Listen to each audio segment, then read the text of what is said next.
The gospel must go, and the gospel is still going. Trade upon your coupon shall know your cashier. Sir, and then so they be at that on Sakami video, ma'am, that one back. Now, oh shit. And now, come on, I be in here, me papa. Because my papa and then nipa bebre. Oh, I be move free Greece. Will be free Japan. Will be free Italy. Will be free Canada. Will be free US.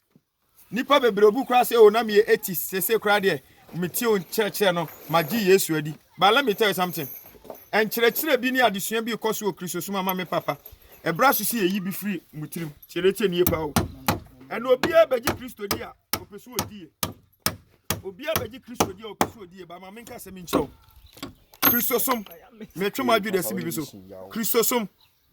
Ma me papa. Enye didie no ono. Me twem adwu de se bi so. Enye didie no ono. Okay, in the book of Romans chapter 14, the verse 17. Was in Yankupa Hiniano, and yet did you know, as a Chinese say, who beji Christo, and the first one beji Christo, that means you are going to ride in breakers, me pacho. Don't look at this Satan or them pastors, this occult pastors. They cannot set the standard of Christianity for us. Or moment to me and Chile Christo Somatia. That is why always I tell you, say, read your Bible every day. Pray always. Attend Bible believing teaching spirit fair church. Obey the Holy Spirit. Tell others about Christ. Stick to the word. Debia Metaka said the best pastor on this earth is your Bible and the Holy Spirit. The best prophet, the best evangelist, the best apostle. And now the mommy papa also fire Yankopon. And then do also beka be asaf church members need you to. Name of the church beka the moon to. Shama Minka Semichamo. And church be Coswo Christosum, 2 Corinthians chapter 8, verse 9. And when him say, yes, Christ Adomono, now or you're the four, now obey Henny, say a baby, I'm here, so be on the four. Many also for with me, many also about. Yes, you know you're the four, mammy papa. What was yes? Yea, you can't wait to me, Trima, Obita Sonda was say, yes, Christ Adomono, no, you're the four, no be Henny, say a baby, I'm here, so be on the four. And the Mabaji, yes, you did, as a metoka, as a missifi, as a yes, it's a lie. But so often I want the sign church. Ade mama nintina obi kwa asole o peloto number obi kwa asole pese enne de ya ma me papa sika koto na accounts mu. It's a lie. Yes na no you the for where was Jesus? Okay, come Matthew chapter what they call Matthew chapter what they call 6 the verse 19. Wasema mo hihye ma japade was asiso mo hihye ne he osoro tenetenie. Jesus was fucking dusted in his kingdom.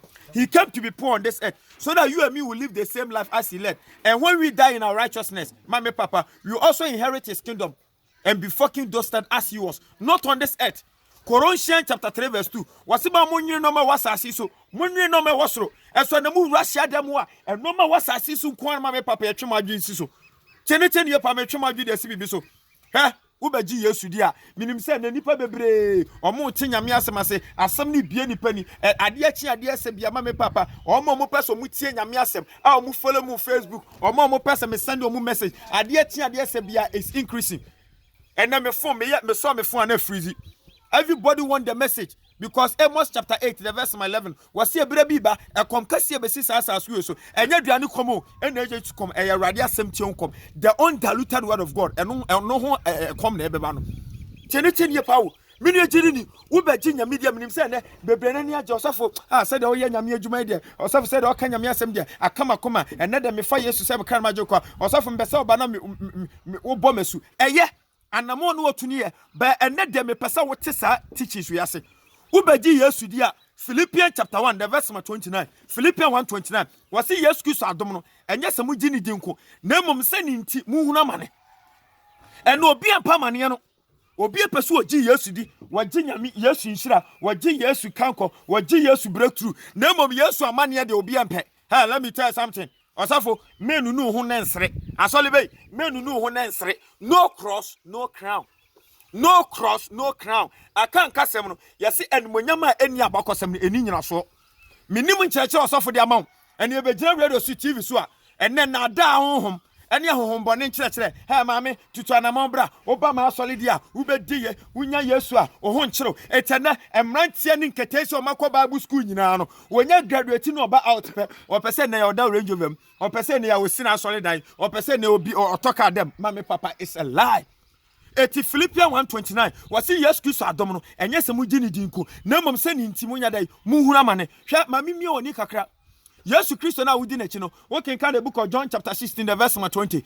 John 16:20. Maami a wafa Yesu say okra no agye koi osofo aso be adwuma ma Nyankopon tiene John chapter 16 the verse 20. Wase no kura mesemo say ma mu bedi mimi Kristo machi no mu besu na mu betwa adwo na wiasefo de omone beje obewie no wase na enso ma musu ye no ewie no muniso beda no sere Yesu na kasa no wase no kura mesemo say ma mu bedi mimi Kristo echi no minua Pentecost ni minua Roman ni minua CS ni minua SD ni minua Church of Christ ni a wasi pose obesum Nyankopon no kura mu no wona Yesu Kristo no kasa no wase no kura mesemo say ma mu bedi mimi Kristo echi no mu besu na mu betwa adwo ewiasefo de omone meje bo se awieye no ma mu sua muniso beda mo ye de mo sere me pa cho verse 33 John 16:33 wase hwe me ka ye akyere mo na manya mimi Kristo mu asomdwe mu ho behia mo tie mu ho behia mo ewiase wemu de nanso mu mama bamu eti Kristo som fasho trim yare owuo ekom oyaw otan ni nyina eka Kristo som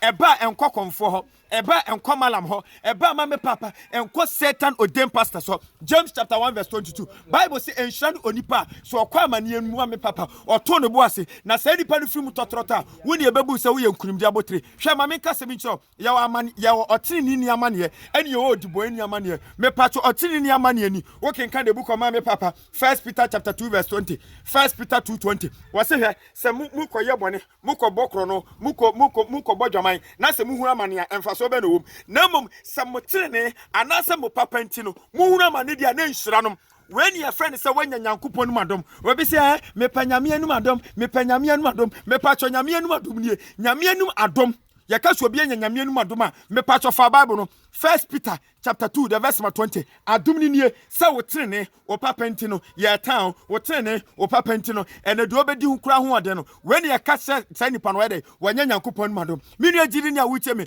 no cross no crown ma me ntwe madwen si bibi so Psalm 34 the verse 19 Bible say otini ni amane edoso wanka odibo eni tienie otini ni ya ka so obi tena obi a wache no ho afiri honam nyuma na Galatians chapter 5 the verse 19 to 20 ne kan konsun akayo eduto ensabro agobone akohwe bosomsom yi say yugo say nipa we ne afa no otini ni wanka odibo eni wase otini ni amane edoso nanso nyame be yi afiri ni nyina mu ma me kase me kyerɛw otini ni wa amane na wo kom no Nyankopɔn ni monyam ma me kase me kyerɛ the whole world wo ye osafo tie me e bia ne enam so ka no krantu amanfo ma wa asɔre de obedi kwa ho ɔden don't give up. God is making you perfect in his sight. Ebi si Bible ebra ye nua Paul wonam a wɔka nyame asɛm no afi na Paul yare eba no so amane eba no so Paul kwanu kotodwanum e wɔ 2 Corinthians chapter 12 2 Corinthians chapter 12 the verse mama 6 to 9 Paul bompa 3 times everybody mesraw yare yamane everybody catch up was Paul o Paul bompa said the mean tio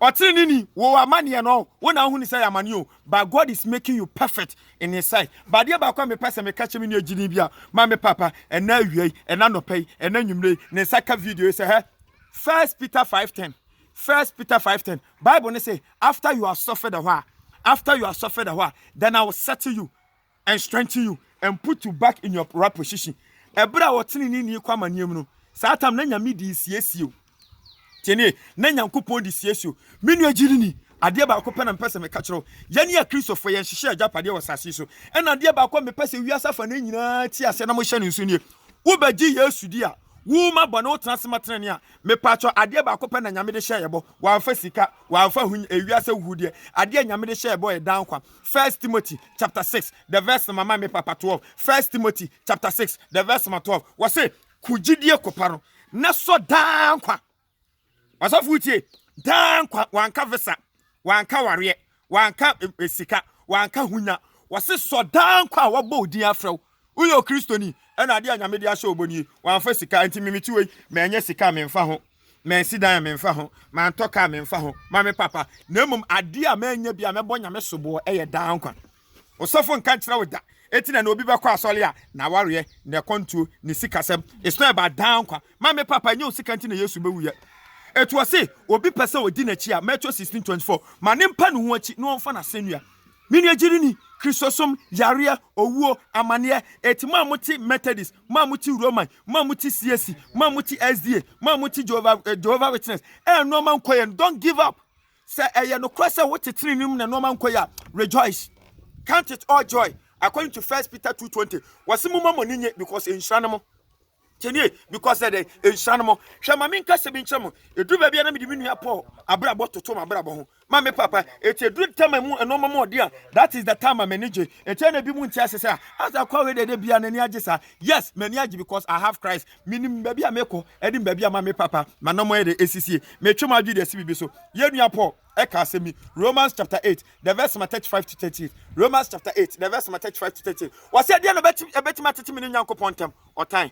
Come, Yare, oh, meaning so beji yesu dia we nyina beba. But don't give up. When you abema with him, about with him. For details explanation, me pacho call Play Store no App Store no. Download the Telegram app. We are from my number 0547 400 679. The gospel must go. And the gospel is still going. We are here to raise the gospel militants, radical Christians, people who don't care about their life, but they care about the kingdom. People who are heavenly minded, not earthly minded. People who kill the flesh. Nothing. What I'm concerned is about my soul, not my body. The best pastor on this earth is your Bible and the Holy Spirit. The best prophet, the best evangelist, the best apostle. The gospel must go. And the gospel is still going. Shalom. Peace.